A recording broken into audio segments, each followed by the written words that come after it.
जय हिंद दोस्तों, कैसे आप सभी का बहुत बहुत स्वागत है मेरे चैनल यात्रा रत्स में। और आज की इस वीडियो पे मैं आपको बताने वाला हूँ राजस्थान के सबसे खूबसूरत से प्लेस यानी कि उदयपुर सिटी के बारे में। दोस्तों यदि आप उदयपुर जाने का प्लान बना रहे हैं तो ये वीडियो आप लोगों के लिए काफ़ी यूजफुल होने वाली है, क्योंकि आज मैं इस खूबसूरत से सिटी उदयपुर के बारे में आपको संपूर्ण इन्फॉर्मेशन देने वाला हूँ कि आपको कितने दिन की ट्रिप बनानी चाहिए, कौन सा बेस्ट टाइम होता है आने के लिए, आपको कहाँ स्टे करना चाहिए, होटल के क्या ऑप्शंस रहेंगे, क्या क्या पॉइंट्स घूमना है, हमको एक्सप्लोर करना है, साथ ही साथ आपको इस पूरी यात्रा को करने के लिए एक व्यक्ति का कुल खर्चा भी कितना आ जाएगा। तो बने रहेगा मेरी वीडियो में एक करके सारी बातों को मैं विस्तारपूर्वक वर्णन करूंगा, जिससे आपको इस खूबसूरत से उदयपुर को घूमने के लिए काफ़ी सहूलियत मिले और आपका कुल खर्चा भी कम आए। तो चलिए आइए मेरे साथ घूमिए आप इस खूबसूरत से उदयपुर।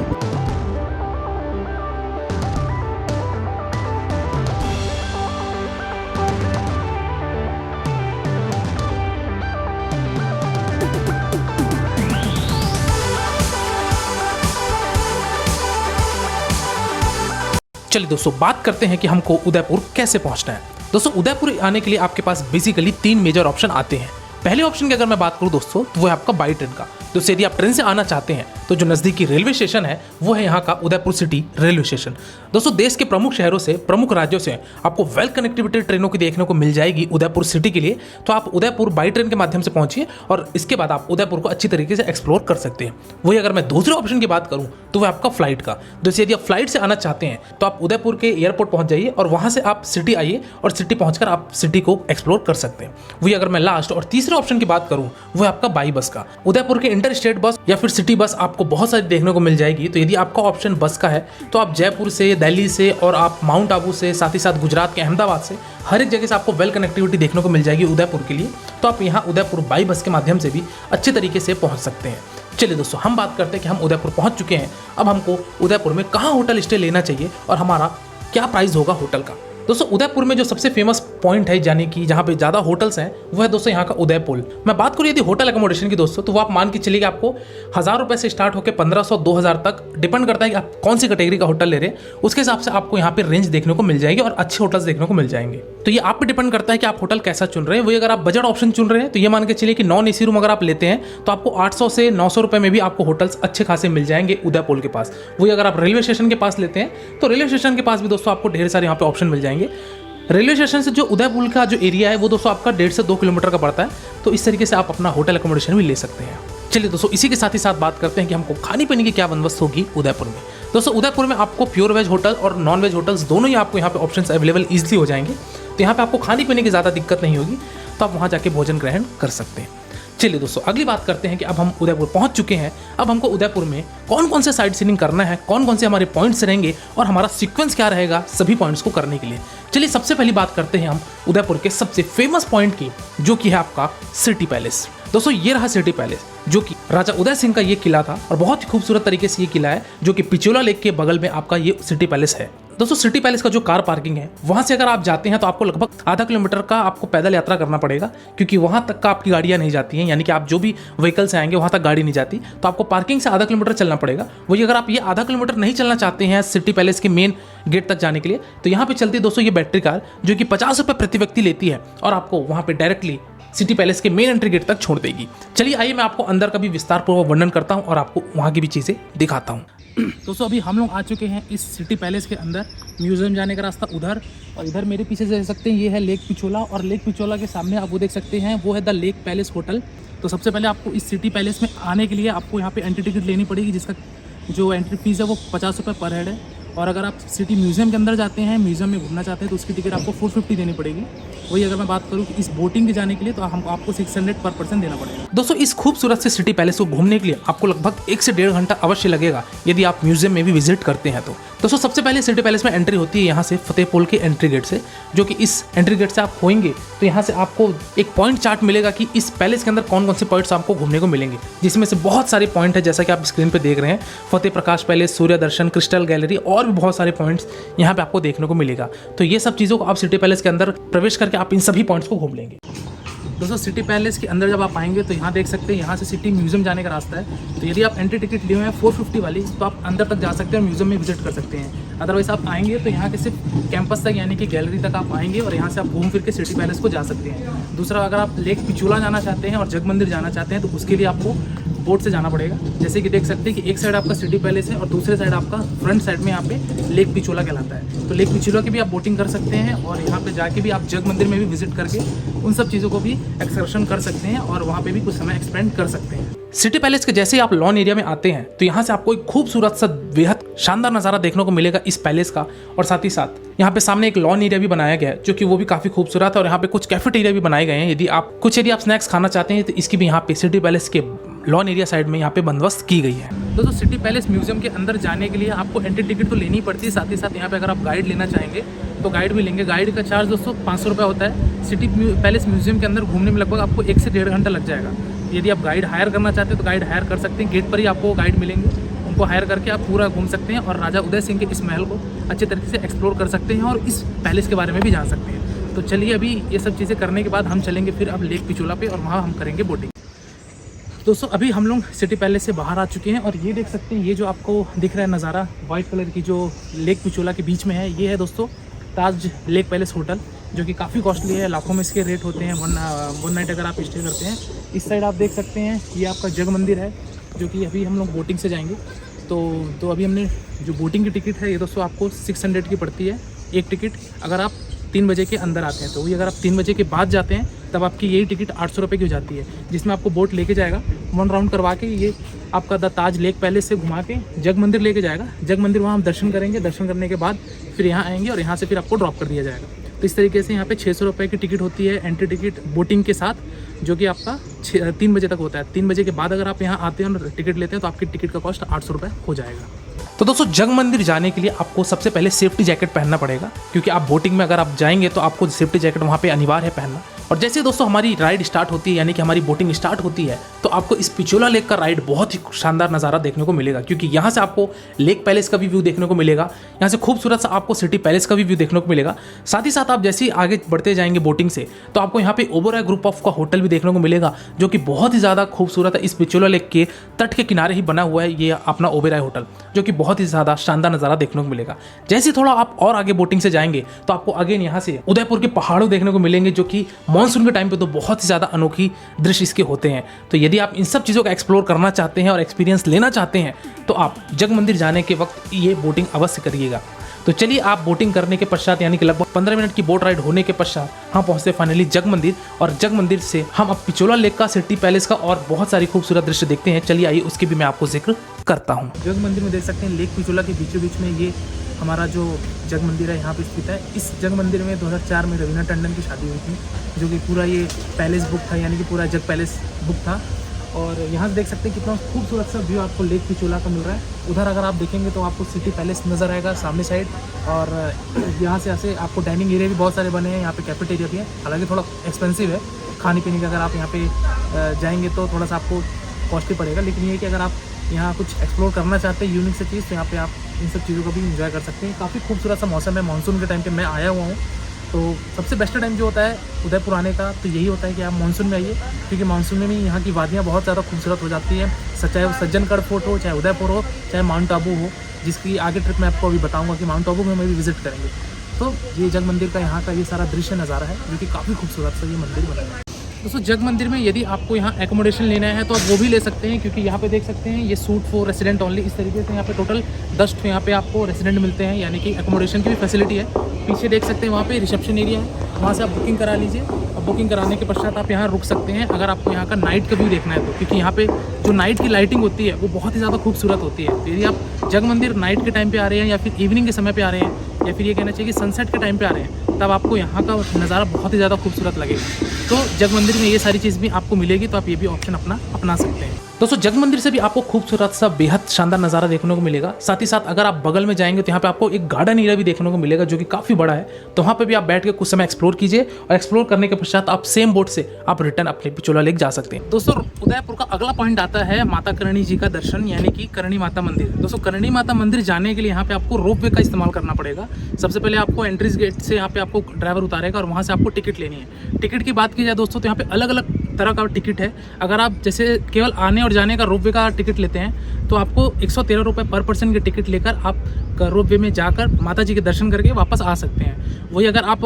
प्राइवेट केबिन लेते हैं अपने, यानी कि रोपवे में जो 3 बॉक्स होते हैं उसमें एक पूरा प्राइवेट केबिन लेते हैं, तो उसमें आपको 212 रुपये का पे करना पड़ेगा। इस तरीके से अलग अलग यहाँ पे पैकेजेस होते हैं रोपवे का, तो वो लेकर आप यहाँ पे मंदिर में दर्शन करने के लिए जा सकते हैं। आगे मैं चल के दिखाता हूँ आपको रोपवे से पहुँच कि वहाँ दर्शन कैसे करना है आपको। तो दोस्तों हम रोपवे के द्वारा हम पहुँचते हैं फाइनली अपने करणी माता के रोपवे के तट पर। वहाँ से आपको दोस्तों लगभग 5 से 10 मिनट के आसपास सीढ़ी चढ़ के, स्टेयर चढ़ के ऊपर जाना पड़ेगा करणी माता जी के दर्शन करने के लिए। यहाँ पे आपको एंट्री गेट देखने को मिलेगी, तो आप अपने जूते चप्पल उतार के आप मंदिर में प्रवेश कीजिए। मंदिर में जैसे प्रवेश करेंगे तो यहाँ पे आपको माँ करणी देवी का यहाँ पे टेम्पल देखने को मिलेगा। इनके आप दर्शन कीजिए, मत्थे टेकिए और वहाँ से परिक्रमा करते हुए यहाँ से खूबसूरत सा पूरे उदयपुर सिटी का आप यहाँ से नज़ारा देख सकते हैं। काफ़ी शानदार यहाँ से नज़ारा होता है इस करणी माता जी के मंदिर से।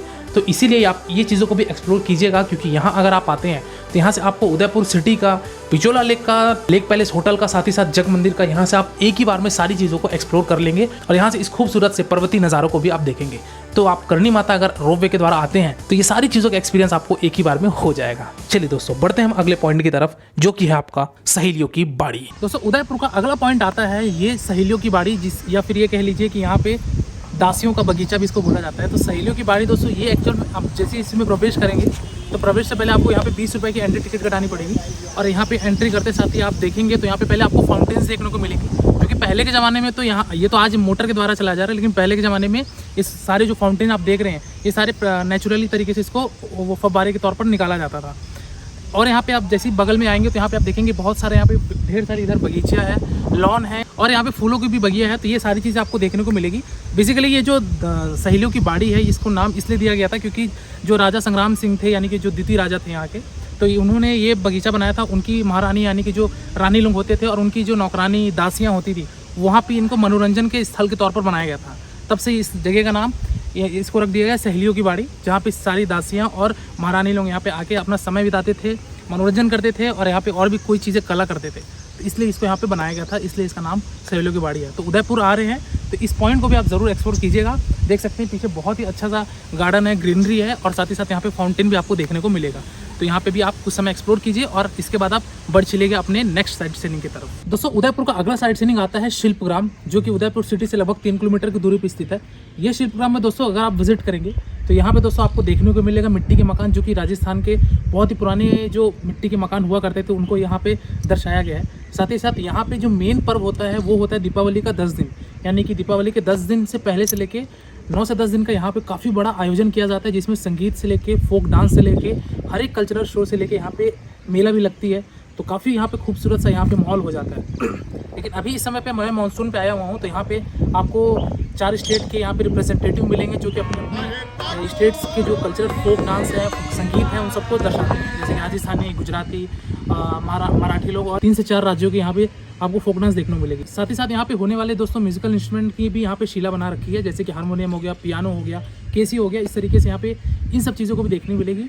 तो यहाँ पे आप शिल्पग्राम ज़रूर विजिट कीजिएगा यदि आप कुछ पुरानी चीज़ों पे, हिस्टोरिकल चीज़ों पे रुचि रखते हैं, या फिर अगर आप राजस्थान के ग्रामीण क्षेत्रों को देखना चाहते हैं तो शिल्पग्राम विजिट करेंगे तो डेफिनेटली आप इन सब चीज़ों को एक बार ज़रूर देख लेंगे। तो समय निकालकर यहाँ पे भी आइएगा और यदि दीपावली के पर्व पे आ रहे हैं तो यहाँ पे तो आप मस्ट विजिट कीजिएगा। शिल्पग्राम में दोस्तों यहाँ पे अगर आप आएंगे तो सबसे पहले यहाँ पे आपको एंट्री टिकट लेनी पड़ेगी। एंट्री टिकट दोस्तों आपका 60 रुपये प्रति व्यक्ति होता है। तो आप यहाँ पे टिकट लीजिए, टिकट लेने के बाद यहाँ पे आप प्रवेश करेंगे। तो यदि आप गाइड लेना चाहें तो गाइड ले सकते हैं। गाइड का चार्ज दोस्तों 100 रुपये होता है, जो कि आपको यहाँ पे विजिट कराएगा और यहाँ के बारे में बताएगा और इस तरीके से आप यहाँ पे विजिट कर सकते हैं। तो दोस्तों ये सारे पॉइंट्स हैं जो कि आपको डे नंबर 1 में एक्सप्लोर करने हैं। चलिए अब हम अगले दिन की बात करते हैं, यानी कि डे नंबर 2 में आपको कौन कौन से पॉइंट्स एक्सप्लोर करने हैं उसकी भी हम बात करते हैं। दोस्तों सज्जनगढ़ जाने से पहले एक और स्थान पड़ेगा जहाँ पे जो एंट्री गेट होती है सज्जनगढ़ की, वहाँ से आपको लेनी पड़ेगी एंट्री टिकट्स। यहाँ पे दोस्तों आपको 2 स्थान मिलते हैं। एक आपको मिलता है सज्जनगढ़ बायोलॉजिकल पार्क, यहाँ पे आप जा सकते हैं, जिसके अंदर आपको देखेंगे बहुत बड़ा सा उद्यान है और साथ ही साथ यहाँ पे चिल्ड्रंस पार्क भी है। दोस्तों इस बायोलॉजिकल पार्क में जाने के लिए आपको एंट्री टिकट लेनी पड़ेगी, जो कि 43 रुपीज़ होती है। तो यहाँ पे टिकट दोस्तों आपको दोनों काउंटर एक साथ ही देखने को मिलेंगे। एक साइड है आपका बायोलॉजिकल पार्क का और दूसरा है आपका सज्जनगढ़ फोर्ट जाने के लिए। तो अगर आप बायोलॉजिकल जाना है पहले तो आप उसकी भी टिकट लेंगे, और अगर आप सज्जनगढ़ फोर्ट जा रहे हैं तो उसकी भी टिकट लेंगे। दोस्तों इस बायोलॉजिकल पार्क में आएंगे तो एक चीज़ का ध्यान रखना है कि ट्यूसडे अगर आप आएंगे तो ये आपको क्लोज मिलेगा। साथ ही साथ यहाँ पे अगर आप जैसे एंट्रेंस करेंगे तो ये मान के चलिए आपको यहाँ 1 से 1.5 घंटा टाइम एक्सपेंड करना ही पड़ेगा, क्योंकि ये काफ़ी बड़ा है। यहाँ आपको सभी तरीके के जानवर देखने को मिलेंगे, यानी कि गीदड़, भालू, लोमड़ी, पैंथर, हर चीज़ यहाँ पे अवेलेबल है। तो आप आइए यहाँ एक्सप्लोर कीजिए अच्छे तरीके से, और 1 से 1.5 घंटा यहाँ भी दीजिए अगर आपके पास समय है तो। अदरवाइज़ आप यहाँ नहीं एक्सप्लोर करना चाहते हैं तो आप डायरेक्टली आप सज्जनगढ़ फोर्ट जा सकते हैं और वहाँ जाके वहाँ के मानसून पैलेस को देखिए और वहाँ की वादियों को देखिए। अभी हम चलकर आगे दिखाएंगे कि वहाँ भी क्या क्या चीज़ें आपको देखने को मिलेगी। दोस्तों उदयपुर का अगला साइट सीइंग आता है जो कि आप डे नंबर 2 में आप करेंगे, वो है आपका यहाँ का Sajjangarh fort. Sajjangarh main entry gate से जहाँ से टिकट चेक होती है वहाँ से आप आएंगे तो आपको पूरा माउंटेन यानी कि पूरा हिल एरिया रहेगा। तो उस हिल एरिया से आप कवर करके 4 किलोमीटर जैसे फासला तय करेंगे तो आप यहाँ के पार्किंग एरिया पे पहुंचेंगे जो कि सज्जनगढ़ फोर्ट जाने के लिए। मेरे पीछे देख सकते हैं ये यहाँ का सज्जनगढ़ फोर्ट जो कि काफ़ी खूबसूरत है और काफ़ी हाइट पर है। यहाँ से आप पूरे उदयपुर सिटी का दृश्य देख सकते हैं जैसा कि आप यहाँ पे देख पा रहे हैं। और साथ ही साथ इस सज्जनगढ़ फोर्ट के अंदर यहाँ पे आपको म्यूजियम देखने को मिलेगा, साथ ही साथ यहाँ पे कुछ आपको हिस्टोरिकल चीज़ें भी यहाँ पे आपको रखी देखने को मिलेगी। तो इन सब चीज़ को एक्सप्लोर कीजिए। और इसी के बैक साइड पे अगर आप आएंगे तो यहाँ से भी आपको पूरे उदयपुर सिटी का, पूरे उदयपुर माउंटेन्स का काफ़ी खूबसूरत सा नज़ारा देखने को मिलेगा। तो आप सज्जनगढ़ फोर्ट आइए और यहाँ से आप इस सारी खूबसूरती को आप एक्सप्लोर कर सकते हैं। साथ ही साथ यहाँ पे जो सबसे अच्छा वेदर होता है वो होता है यहाँ पे मानसून और रेनी सीजन के टाइम पे, क्योंकि यहाँ पे फॉगी भी होने के कारण यहाँ पे और ज़्यादा व्यू अच्छा हो जाता है। साथ ही साथ अगर आप क्रिसमस और न्यू ईयर पे आते हैं तो इस टाइम पे यहाँ पे बहुत ज़्यादा क्राउड होता है, जिससे इस महल के आसपास पूरा क्राउडेड एरिया होता है। साथ ही साथ रोडों में भी थोड़ा सा जाम की सिचुएशन क्रिएट हो जाती है। दोस्तों ये सज्जनगढ़ फोर्ट राजा सज्जन सिंह के लिए समर्पित है और राजा सज्जन सिंह 16 साल की उम्र में ही राज सिंहासन संभाल लिए थे। हालांकि उनका जो राज तिलक हुआ था वो 18वें साल पे हुआ था और उनकी निधन 25 साल की उम्र में ही हो चुकी थी। और जितने भी इनका कार्यकाल का समय था ये ऐसा माना जाता है कि उस समय पे इन्होंने विकास के दृष्टिकोण से इन्होंने अपने उदयपुर को इतना खूबसूरत बनाया और इतने तरीके से डेवलप किया कि ये मुंबई के बाद दूसरा म्युनिसिपल कॉर्पोरेशन के टॉप नंबर पे आता था ये उदयपुर सिटी राजा सज्जन सिंह के निगरानी में। इसलिए राजा सज्जन सिंह इतनी कम उम्र में भी इतना बढ़िया तरीके से वेल मेंटेन अपने उदयपुर सिटी का डेवलपमेंट कर रहे थे और लोगों का भी विश्वास राजा सज्जन सिंह के प्रति बहुत ही ज्यादा मजबूत था। तो इन सब हिस्ट्री को देखने के लिए आप इस सज्जनगढ़ फोर्ट में जरूर आइएगा और यहाँ से इस खूबसूरत से व्यू को आप अच्छे तरीके से एक्सप्लोर करके सज्जनगढ़ फोर्ट से प्रस्थान करके आप अगले साइड से निकले जा सकते हैं जो कि रहेगा आपका फतेह सागर लेक। दोस्तों उदयपुर का अगला साइड सीइंग आता है ये खूबसूरत सा फतेह सागर लेक। अभी मैं इस समय पे मौजूद हूँ इस फतेह सागर लेक के पास। यहाँ पे दोस्तों होती है बोटिंग जो कि 236 रुपये की यहाँ पे स्पीड बोट होती है। नॉर्मल बोट अगर आप करना चाहते हैं दोस्तों तो वो 89 रुपीज़ की होती है। नॉर्मल स्पीड बोट जो होती है दोस्तों वो आपका 15 से 20 मिनट का राउंड होता है। वही अगर बात की जाए स्पीड बोट की तो दोस्तों 3 मिनट का राइड होता है और आपको फतेह सागर लेक का पूरा आपका भ्रमण करवा के वापस ला के स्टॉप कर देगा। हालांकि ड्यूरेशन कम है बट अगर एक्सपीरियंस लेना है तो आप ये 236 रुपये पे करके आप इस फतेह सागर लेक पे भी एक्सपीरियंस ले सकते हैं। और ये लेक दोस्तों बोला जाता है कि इसका एरियल व्यू अगर देखा जाए तो ये भारत के नक्शे की तरह दिखता है। जब कभी भी उदयपुर आए तो यहाँ पे भी कुछ समय एक्सप्लोर कीजिए, बोटिंग कीजिए और अपने सारी चीज़ों को एक्सप्लोर कर सकते हैं। चलिए दोस्तों बढ़ते हैं हम अगले साइड सीइंग की तरफ जो कि रहेगा दोस्तों आपका मोती मंगरी। दोस्तों मोती मंगरी में आपकी एंट्री टिकट जो होती है दोस्तों वो आपकी 140 रुपीज़ पर पर्सन होती है। वो यदि आप अपनी 4 व्हीलर लेके जाते हैं तो आपको 150 रुपये उसका भी चार्ज देना पड़ेगा और आप फाइनली पहुंचेंगे मोती मंगरी। दोस्तों मोती मंगरी हालांकि इसलिए बोला जाता है कि यहाँ पे दोस्तों जो मेमोरियल बनाई गई है वो महाराणा प्रताप जी की स्मारक बनाई गई है, यानी कि महाराणा प्रताप के ऊपर ये सारी इनकी हिस्टोरिकल चीज़ों का, सारे इनका इतिहास का, इनकी स्टैचू, ये सारी चीज़ें आपको मोती मंगरी में अगर आप प्रवेश करेंगे तो देखने को मिलेगा। सबसे पहले दोस्तों आप मोती मंगरी के मेन स्थान पर पहुंचेंगे जहां से आपको देखेंगे कि महाराणा प्रताप की विशाल प्रतिमा आपको देखने को मिलेगी जो कि चेतक घोड़े के साथ हमारे महाराणा प्रताप नजर आएंगे। और जैसे इनको देखने के बाद आप थोड़ी नीचे जाएंगे तो यहाँ से आपको एक खूबसूरत सा लॉन एरिया, एक खूबसूरत सा गार्डन देखने को मिलेगा। तो वहाँ पे भी आप कुछ सीढ़ियाँ उतर कर आप गार्डन पे भी जा सकते हैं। साथ ही साथ मोती मंगरी में अगर आप थोड़ा सा नीचे आएंगे तो एक आपको मिलेगा वीर भवन, जिसको म्यूजियम के तौर पर आप बोल सकते हैं। ये वीर भवन को इतने खूबसूरत तरीके से बनाया गया है कि यहाँ अगर आप एंटर करेंगे तो आप महाराणा प्रताप की हर एक चीज़ों को आप अच्छे से तरीके से समझ पाएंगे। उनके जन्म से लेके हल्दीघाटी के युद्ध तक हर एक चीज़ों इनको दिखाया गया है। यहाँ पे दोस्तों महाराणा प्रताप के कुंभलगढ़ का किला भी दिखाया गया है जो कि एक मॉडल के तौर पर दिखाया गया है, लेकिन ये पूरा ओरिजिनल लगता है, तो आप इसको भी देखिएगा। और साथ ही साथ यहाँ पे महाराणा प्रताप के यहाँ पे कुछ म्यूजियम भी बनी है, उनकी हिस्ट्री भी दी हुई है, हल्दीघाटी के युद्ध को भी यहाँ पे दर्शाया गया है। बहुत ही डिटेल तरीके से यहाँ पे आपको म्यूजियम के अंदर सारी चीज़ें देखने को मिल जाएगी। तो आप यहाँ विजिट कीजिए और मोती मंगरी से आप निकल के, आपके पास समय है तो आप 3-4 पॉइंट्स को और घूम सकते हैं जो कि आपका आएगा। पुरानी गाड़ियों जो होती थी ब्रांड एम्बेसडर, उन सब गाड़ियों का यहाँ पे म्यूजियम देखने को मिलेगा। यहाँ पे आप विजिट कीजिए। वही अगर आपके पास समय है बागोर की हवेली भी जा सकते हैं। वही अगर मैं बात करूं अगले पॉइंट की तो वो है आपकी जगदीश टेम्पल। जगदीश टेम्पल भी दोस्तों आपका जो सिटी पैलेस है उसके बैक साइड में आपको मिलता है। यहाँ पे जाइए और यहाँ पे भी आप विष्णु जी के यानी कि जगदीश जी का हमारे दर्शन कीजिए। और जगदीश जी के दर्शन करने के पश्चात इसी टेम्पल से बैक साइड में जाएंगे तो यहाँ पे आपको बांके बिहारी जी का भी टेम्पल देखने को मिलेगा। तो आप जाइए और बांके बिहारी मुरारी जी के भी दर्शन कीजिए और वहाँ से आप प्रस्थान करके इन सभी जगहों को 2 दिन में आप उदयपुर सिटी को अच्छे तरीके से एक्सप्लोर कर सकेंगे। चलिए दोस्तों बात करते हैं कि इस उदयपुर के साइट सीइंग को करने के लिए आपके पास कौन सा मोड ऑफ ट्रांसपोर्टेशन होना चाहिए। दोस्तों उदयपुर के सिटी टूर को करने के लिए बेसिकली आपको गाड़ी लेने की आवश्यकता नहीं है, आप स्कूटी रेंट पे हायर कर सकते हैं। जो कि उदयपुर, जो कि मैंने बताया कि जहाँ पे आपको होटल एकोमोडेशन मिलते हैं, वहाँ पे ढेर सारे ट्रैवल एजेंट हैं जो कि आपको स्कूटी रेंट पर देते हैं। तो आप वहाँ से रेंट पे ले लीजिए स्कूटी, जो कि आपका 300, 400, 500 तक अलग अलग मॉडल का अलग अलग रेट होता है। वहाँ से स्कूटी हायर कीजिए और आप डे ट्रिप करके आप स्कूटी को रिटर्न कर सकते हैं। इसी तरह से अगर आप पैकेज लेना चाहते हैं, जैसे कि आप उदयपुर माउंट आबू दोनों के ट्रिप एक साथ बनाएं, तो फिर आप दोनों चीज़ों के लिए आप कैब भी हायर कर सकते हैं, या फिर पैकेज में लेना चाहते हैं तो पैकेज डिटेल मैंने आपको नीचे डिस्क्रिप्शन बॉक्स में और पॉपअप में दे रखी है, वहाँ से भी जाके आप बुक कर सकते हैं। यदि आपको कैब के द्वारा घूमना है, वही स्कूटी के द्वारा घूमना है, तो आप स्कूटी लेके भी आप अपना चीपेस्ट मोड ऑफ ट्रांसपोर्टेशन अपना सकते हैं और उदयपुर के सारे पॉइंट्स को कवर कर सकते हैं। इस उदयपुर ट्रिप को करने के लिए आपको कितने दिन की ट्रिप बनाना चाहिए और कौन सा बेस्ट टाइम होता है इस उदयपुर में विजिट करने के लिए। तो दोस्तों यदि मैं बात करूँ कि यदि आपके पास 2 नाइट 3 डेज है तो आप आराम से उदयपुर को एक्सप्लोर कर लेंगे। पहले दिन आप अराइवल कीजिए, सिटी पैलेस घूमिए, यहाँ पे आप जग मंदिर घूमिए और भी आसपास के जो पॉइंट्स है वो कवर कीजिए, यानी कि जो सिटी के अंदर के हैं। और नेक्स्ट डे आप अपना जो बाहर वाले हैं, जैसे कि सज्जनगढ़ फोर्ट हो गया और आपका फतेह सागर लेक हो गया, ये सारी चीज़ों एक्सप्लोर करके आप तीसरे दिन अपने ड्रॉप ले सकते हैं। बट यदि आपके पास समय और ज़्यादा है तो आप 3 नाइट 4 डेज की भी ट्रिप बना सकते हैं। बट बेसिकली अगर मैं बोलूँ उदयपुर और माउंट आबू की ट्रिप आप बनाना चाहते हैं तो आपका 4 नाइट 5 डेज में आराम से 2 नाइट उदयपुर और 2 नाइट माउंट आबू में आपकी ट्रिप कंप्लीट हो जाती है। वही अगर मैं बात करूँ कौन सा बेस्ट टाइम होता है आने के लिए, तो दोस्तों आपके पास 2 जो सीज़न है वो बहुत ही बेटर है। एक तो है आपका, अगर आप मानसून के टाइम पे आए हैं तब आपको इस तरीके की पूरी ग्रीनरी व्यूज़ देखने को मिलेंगे। वही अगर मैं बात करूँ कि विंटर में आते हैं तो विंटर में यहाँ का क्लाइमेट अच्छा होता है और साथ ही साथ आप अच्छे तरीके से एक्सप्लोर कर पाएंगे। तो ये दोनों टाइम पे आप आ सकते हैं। समर को अवॉइड कीजिएगा क्योंकि यहाँ पे ह्यूमिडिटी और गर्मी दोनों ही ज़्यादा टॉप लेवल पे होती है। तो बेहतर ये है कि आप यहाँ आइए और एक्सप्लोर करके आप अपनी वापसी ले सकते हैं। वही अगर आप पैकेज लेके घूमना चाहते हैं तो डिस्क्रिप्शन बॉक्स में आपको नंबर दिया गया है, वहाँ से आप जाके पैकेज हायर कर सकते हैं। जो भी आपको उदयपुर की ट्रिप करना हो या फिर उदयपुर प्लस माउंट आबू दोनों की ट्रिप करनी हो तो दोनों की डिटेल्स आपको वहाँ नीचे डिस्क्रिप्शन बॉक्स में नंबर मिल जाएगी। साथ ही साथ पॉपअप में भी आपको यहाँ नंबर आ रहा है, वहाँ पे जाके आप कॉल करके आपको जो भी पैकेज चाहिए वो ले सकते हैं। तो चलिए ये बातें थी कि आपको कौन से समय में आना चाहिए और आपको कितने दिन की ट्रिप बनाना चाहिए। चलिए दोस्तों अगली और अंतिम बात करते हैं कि आपको इस उदयपुर सिटी को घूमने के लिए आपको एक व्यक्ति का या फिर एक कपल का कुल खर्चा कितना लग जाएगा।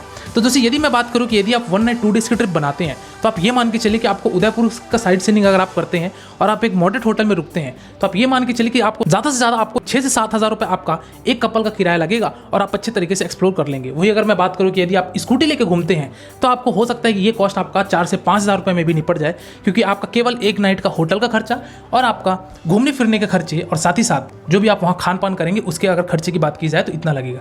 इस फिर में दोस्तों मैंने किसी भी तरीके के आपके एंट्री टिकट को और आपकी ट्रेन फ्लाइट के टिकट को ऐड नहीं किया है। इस बार मैंने केवल उदयपुर में होने वाले एकोमोडेशन के और ट्रांसपोर्टेशन की बात मैंने करी है। वही अगर मैं बात करूँ यदि आप पैकेज लेके उदयपुर प्लस माउंट आबू दोनों घूमना चाहते हैं तो आप ये मान के चलिए कि आपका 3 नाइट 4 डेज की ट्रिप बनाते हैं तो आपका मैक्सिमम टू मैक्सिमम 22 से 23 हज़ार रुपये का खर्चा आएगा एक कपल का, और आप उदयपुर और माउंट आबू दोनों ही सिटीज़ को अच्छे तरीके से एक्सप्लोर कर लेंगे। तो दोस्तों ये रहा उदयपुर सिटी का एक संपूर्ण वर्णन। इसके बाद भी दोस्तों यदि आपके मन में कोई डाउट है या फिर आपके मन में कोई प्रश्न है तो आप मेरे इंस्टाग्राम यात्रावास आईडी में विजिट कीजिए। डेफिनेटली आपको मेरे द्वारा या मेरी टीम के द्वारा आपको रिप्लाई दिया जाएगा। और आप किसी दूसरे वीडियो में खो जाएं इससे पहले आप मेरे चैनल यात्रावास को सब्सक्राइब कीजिए। आज के वीडियो दोस्तों फिलहाल इतना ही, मिलते हैं फिर एक नई वीडियो में एक नई यात्रा के साथ एक नए विषय के साथ। तब तक के लिए शुक्रिया। जय Hind. Wish you safe, comfortable and happy.